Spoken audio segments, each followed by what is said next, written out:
ಇದು ಮಂಗಳವಾರದ ವ್ಲಾಗ್ ಆಗಿರುತ್ತೆ. ಮಧ್ಯಾಹ್ನದ ಲಂಚ್ನ ಪ್ರಿಪೇರ್ ಮಾಡ್ತಾ ಇದ್ದೆ. ಹಾಗೆ ತರಕಾರಿ ಸಾಂಬಾರು ಮಾಡ್ತಾ ಇದ್ದೀನಿ. ತರಕಾರಿ ಸಾಂಬಾರು ರೆಸಿಪಿಯನ್ನು ನಾನು ತೋರಿಸಿಲ್ಲ, ಎಲ್ಲರೂ ಹೇಗೆ ಮಾಡ್ತಾರೆ ಅದೇ ಥರ ಮಾಡಿದ್ದೀನಿ.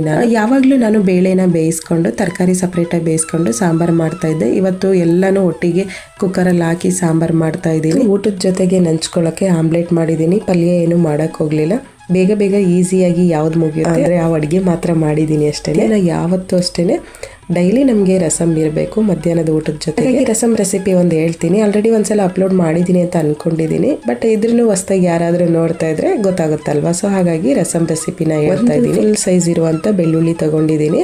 ಸ್ವಲ್ಪ ದೊಡ್ಡ ಸೈಜಲ್ಲಿ ಇರೋದ್ರಿಂದ ನಾನು ಎಸ್ಳುಗಳು ಮಾತ್ರ ಒಂದು 7-8 ತೊಗೊಂಡಿದ್ದೀನಿ. 1 ಸ್ಪೂನಷ್ಟು ಜೀರಿಗೆ, 1 ಸ್ಪೂನಷ್ಟು ಮೆಣಸು, 1/2 ಸ್ಪೂನಷ್ಟು ಸೋಂಕಾಳನ್ನ ತೊಗೊಂಡಿದ್ದೀನಿ.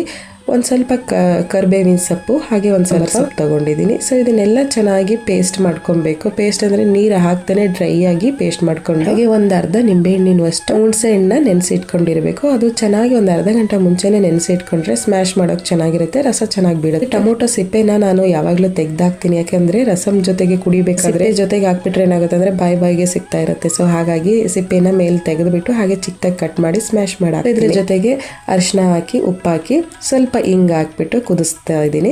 1-2 ಸಲ ಕುದ್ದು ಬಂದರೆ ಸಾಕು, ಆ ಫ್ಲೇವರ್ ತುಂಬಾ ಚೆನ್ನಾಗಿರುತ್ತೆ. ಲಾಸ್ಟಲ್ಲಿ ನಮಗೆ ಎಷ್ಟು ತೆಳ್ಳಗೆ ಬೇಕೋ ಅಷ್ಟು ತೆಳ್ಳಗೆ ನೀರು ಹಾಕಿ ಆಫ್ ಮಾಡಿದರೆ ರಸಮ್ ರೆಡಿ ಆಗುತ್ತೆ. ಡೈಲಿ ಊಟದ ಜೊತೆಗೆ ಈ ರಸಮ್ ಇದ್ದರೆ ಊಟನೂ ಚೆನ್ನಾಗಿ ಡೈಜೆಷನ್ ಆಗುತ್ತೆ. ಹಾಗೆ ಈ ವಿಡಿಯೋದಲ್ಲಿ ನನ್ನ ವಾಯ್ಸು ಸ್ವಲ್ಪ ಡಿಫ್ರೆಂಟ್ ಆಗಿ ಬರ್ತಾ ಇದೆ ಅಂತ ಅನ್ಕೊಳ್ತೀನಿ. ಜಾಸ್ತಿ ಆಗಿರೋದ್ರಿಂದ ವಾಯ್ಸ್ ಕೊಡೋಕೆ ಆಗ್ತಾ ಇಲ್ಲ. ತುಂಬ ವಿಡಿಯೋಗಳು ಮಾಡಿ ಇಟ್ಕೊಂಡಿದ್ದೀನಿ, ಬಟ್ ನನಗೆ ಯಾವುದನ್ನು ವಾಯ್ಸ್ ಕೊಟ್ಟು ಕರೆಕ್ಟ್ ಟೈಮಿಗೆ ಅಪ್ಲೋಡ್ ಮಾಡೋಕ್ಕಾಗ್ತಾ ಇಲ್ಲ. ಒಂದು 4 ಡೇಸಿಂದ ಚೆನ್ನಾಗಿ ಶೀತ ಆಗೋಗ್ಬಿಟ್ಟಿದೆ. ಇವತ್ತೆಷ್ಟೋ ಪರವಾಗಿಲ್ಲ, ಸ್ವಲ್ಪ ಏನಕ್ಕೆ ಅಂತ ಗೊತ್ತಿಲ್ಲ, ಶೀತ ಅಂತೂ ಹೋಗ್ತಾನೆ ಇಲ್ಲ. ಹಾಗೆ ನಾನು ತರಕಾರಿ ಕಟ್ ಮಾಡೋ ಅಂಥ ಚಾಪಿಂಗ್ ಬೋರ್ಡ್ ಇತ್ತಲ್ಲ, ಇದನ್ನು ನಾನು ಅಡುಗೆ ಸೋಡಾ ಸ್ವಲ್ಪ ಲೆಮನ್ ಹಾಕ್ಕೊಂಡು ಚೆನ್ನಾಗಿ ವಾಶ್ ಮಾಡಿ ಬಿಸಿಲಲ್ಲಿ ಒಣಗಿಸಿ ಇಟ್ಬಿಡ್ತೀನಿ. ಇಲ್ಲಾಂದರೆ ಒಂದು ಡ್ರೈ ಟವಲ್ ತಗೊಂಡು ಒರೆಸಿಟ್ಬಿಡ್ತೀನಿ. ಸೊ ಮಧ್ಯಾಹ್ನದ ಊಟಕ್ಕೆ ನಾನು ಆಮ್ಲೆಟ್ ಮಾಡ್ಕೊಂಡಿದ್ದೆ. ಇದ್ರ ಜೊತೆಗೆ ಸ್ವಲ್ಪ ಮಜ್ಜಿಗೆ ಮಾಡ್ಕೊಂಡು, ಡೈಲಿ ಮಜ್ಜಿಗೆ ರಸಮ್ ಇರಲೇಬೇಕು ಮಧ್ಯಾಹ್ನದ ಊಟ. ಸ್ವಲ್ಪ ನಾರ ಇರಲಿ.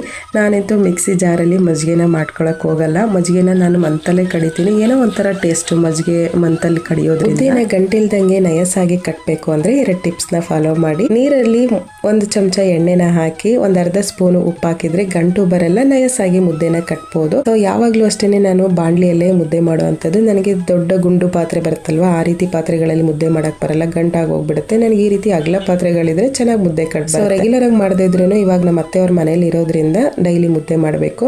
ಹಾಗೆ ಹಾಟ್ ಬಾಕ್ಸಿಗೆ ಹಾಕಿಡ್ಬೇಕಾದ್ರೆ ಕೆಳಗಡೆ ಒಂದು ಪ್ಲೇಟ್ನ ಹಾಕಿಡ್ತೀವಿ. ಊಟನ ಹಾಟ್ ಬಾಕ್ಸಲ್ಲಿ ಹಾಕಿಟ್ಟಿದಾಗ ಸ್ವಲ್ಪನಾದ್ರೂ ಬೆವರಾಗಿರುತ್ತೆ. ಸೊ ಅದೆಲ್ಲ ನೀರು ಕೆಳಗಡೆ ಇರುತ್ತೆ, ಮುದ್ದೆ ಫ್ರೆಶ್ ಆಗಿ ಕಾಣಿಸ್ತಾ ಇರುತ್ತೆ. ಹಾಗಾಗಿ ಪ್ಲೇಟ್ನ ಹಾಕಿಡುವಂತ. ಸಿಗೋಣ ಮುಂದಿನ ವ್ಲಾಗ್ ಅಲ್ಲಿ. Thank you for watching.